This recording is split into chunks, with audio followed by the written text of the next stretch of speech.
All right, welcome back for another week of Wife Pour Wednesday. My wife's chosen 3 whiskeys from the room. Any rule of thumb to what's in the glass? There is one from each section of the room.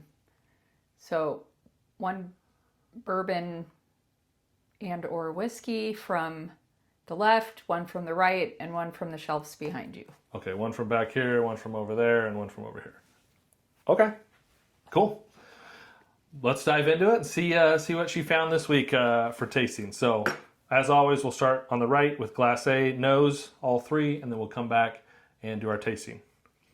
All right, Glass A on the nose. Glass A is very, very fruit forward. Got a nice caramel note in there as well.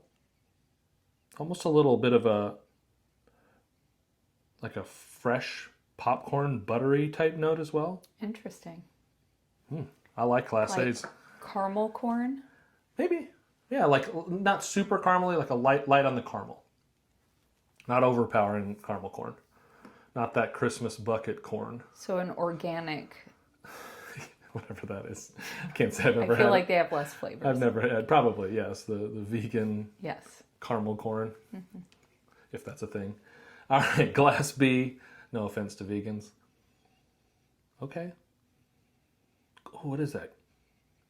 Glass B's got a nice, like fresh cut green apple. A little bit of light oak and some sweetness in there. It's hard to pick up right now, but definitely some sweetness. Glass B is very nice. A little less fruit forward and sweet than Glass A, but also really, really nice. Glass C on the nose. Ooh.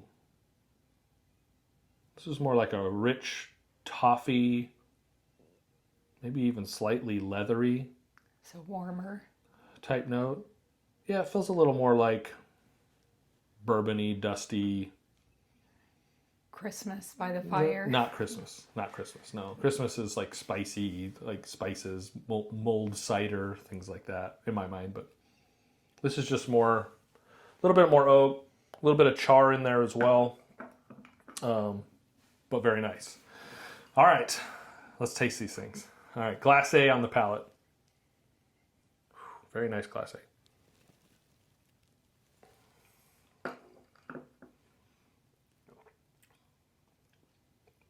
Whoa. Glass A is super proofy. Wow. That's a strong start to the game. First pour of the night. I'd say that thing's banging in the 130s. So side note, I did not look at proof. Great. Yeah. Yeah, so that one's a hot one. It's nice. But it's my first pour of the day, and it came in swinging. I'm going to have to go back to it, and it just punched me in the mouth real quick. So. Well, it's 5 o'clock somewhere.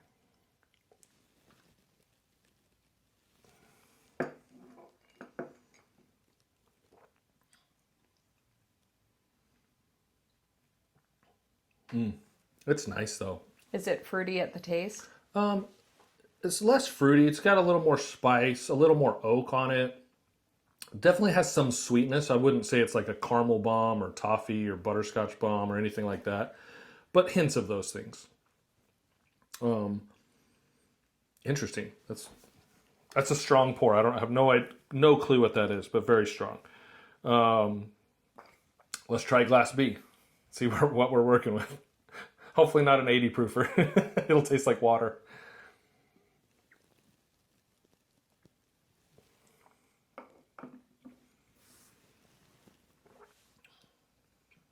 It's probably an 80 proofer.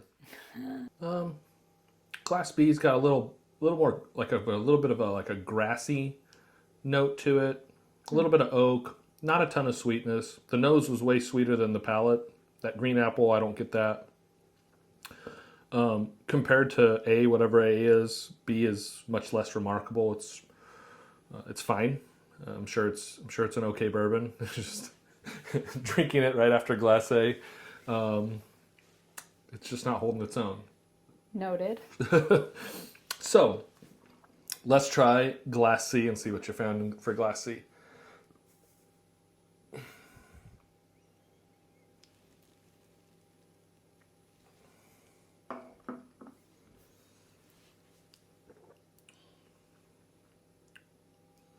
Okay. Glass C's a little bit more up there on the proof, I guess between 100 to 110. Maybe. It's definitely more than Glass B, whatever Glass B is. It almost has like, I was gonna say a mintiness, but I don't know. Let me try that again.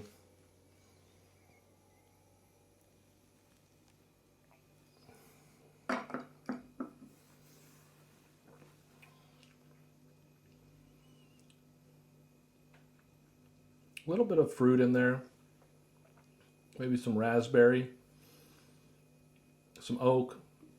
Definitely got a spicy note to it. Not overly spicy.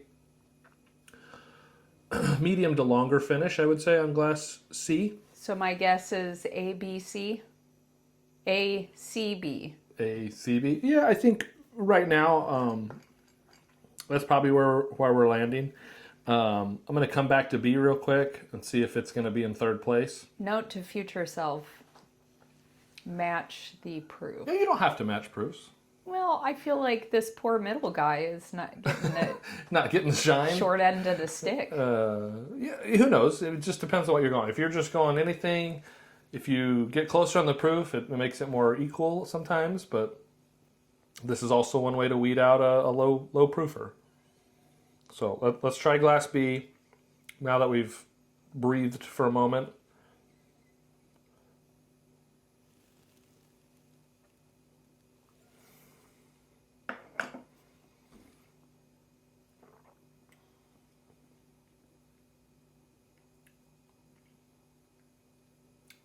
Glass B is nice. It's got a little bit of sweetness, maybe a slight herbally honey type note to it. Interesting. It's a fine bourbon. To me, out of the three, maybe closer to that entry level spectrum, 90 proof or less would be my guess. We will see. So we'll come back. Let's do Glass C again.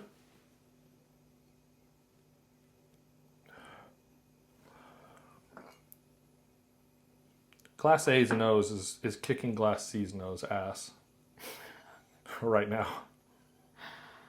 Aww. All right, Glass C on the nose, still good though. Not bad by any means. Let's try it.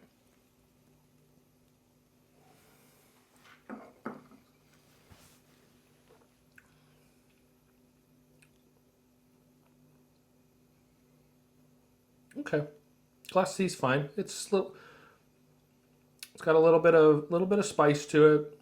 It does have a little mintiness. I think I said that earlier. Mm-hmm. A very slight, like true mint, or peppermint, like or spearmint. Like a light, very light peppermint, but not candy peppermint, or like if someone walked through the room with some fresh cut peppermint and you just caught a whiff of it. It's not overpowering is what I'm saying. Gotcha. So let's try Glass A again. Let's see where it might determine the rankings here. Glass A, super fruity, super sweet. Tons going on in the nose of this. Little oak, some spice.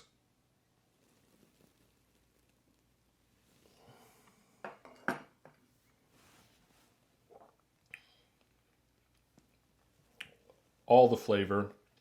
Super bold. This, yeah, I still maintain that this is somewhere in the 130s. Maybe hazmat. You might have pulled a hazmat. I don't know. That's a hot one. Well, we know what order you're doing, so put them in. Yeah. Well. Pull it out. They don't though, so we're talking through it. They know. All right. So since my wife has determined Glass B sucks, we're going to move it to third place. I did not. Now, so Glass B in third place, Glass C in second place, Glass A in first place. When you were picking off the three walls, was there any rhyme to what you grabbed, or were you just grabbing the first bottle you saw, or something that stood out, or? No. I mean, they all should not be distilled in a flavored barrel or anything. Oh, it's just straight bourbons? Yes. Just bourbon with, okay, bourbon. I believe Any so. rye? So no ryes? I don't think so. Okay. All right. Good to know. Interesting. I could be wrong. eh. Just pull the names and let's see what I did. We'll see what you did. Let's see which wall sucks. Just kidding. Glass C. That's a B on the back. No, that's a B. Or glass B. Yes. Excuse me. That's Glass why B, I wrote it on there. Good job. Glass B, third place. We've got the Old Fitz Bottled and Bond. So, side note, I didn't realize I accidentally opened a fresh bottle. All right, so the Old Fitz $300 bottle, secondary price, 9-year, came in third place. That's fun. We just cracked 2 of those, so anybody want some Old Fitz, come on over and have some. It's not like it goes bad. Glass B. We've got the James E. Pepper. James E. Pepper's over here. Oh. Decanter. Wow. Okay. James E. Pepper coming in, beating it out. Old Fitz Bottled and Bond. And then Glass A for the win. We'll see what we got here. So it's somewhere over here for Glass A. We got the Old Route 8 Augusta. This is 130. All right, 130.4, 8-year-old Old Route Augusta. What was Old Fitz? 100 proof. It's a bottled and bond. Oh. But you got 100 proof. You got this one is 114, I want to say. 108. Okay, so at least I didn't pick an 80. Not too bad. Yeah, that's crazy. So we got 3 big boy bourbons in here. Let's see here. I think this is like $120 bottle. It's $80 bottle. I think the MSRP on this is like $120, but secondary's $250 to $300. So don't chase the Old Fitz 8-year-old. Yeah, do better, Old Fitz. It is a fine bourbon. Interesting. That's a wild setup this week. And apparently we have a lot of it open here now. Yeah, that's the second of the same bottle open. There's an Old Fitz 11 and an Old Fitz 13 you could have grabbed, but I mean, at least they don't go bad. Nope, they don't. But this is a great one. Nice choices here. I honestly, if I had picked these off the shelves, I don't think I would be in this order. I would probably be in reverse order of this in my mind, thinking this is the best, this would be the second best, that's why we do and this is the third. So, you're welcome to everyone who thought they were going to buy some of these. Crazy. So yeah, don't sleep on Augusta Old Route 8. 8-year-old whiskey beat out the 9-year-old and the I don't remember what the age on this is. I don't think it's age stated, but I think it was like 7 and 9 somewhere in there. Anyway, hope you enjoyed. We'll see you next week for another Wife Pour Wednesday. Cheers.